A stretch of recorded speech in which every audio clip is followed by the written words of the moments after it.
এরপরে প্রশ্ন হলো, সিগারেট খেলে 40 দিন নামাজ রোজা কবুল হয় না, এটা কি হাদিস দ্বারা প্রমাণিত?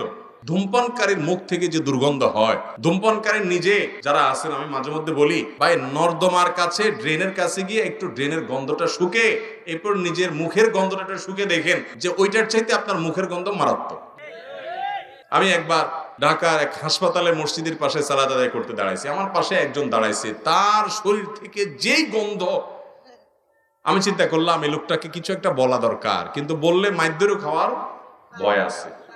তো আমি তাড়াতাড়ি পকেট থেকে কাগজ কলম নিয়ে বের করে সুন্দর করে লিখলাম, ভাই যেই গন্ধ ভাই আজকে আমি শুকতে হলো, আমার সালাত নষ্ট হওয়ার উপক্রম। কি সালাত আদায় করছি, মনোযোগ পুরাটা আপনার দুর্গন্ধে আমার দখল করে নিয়ে গেছে।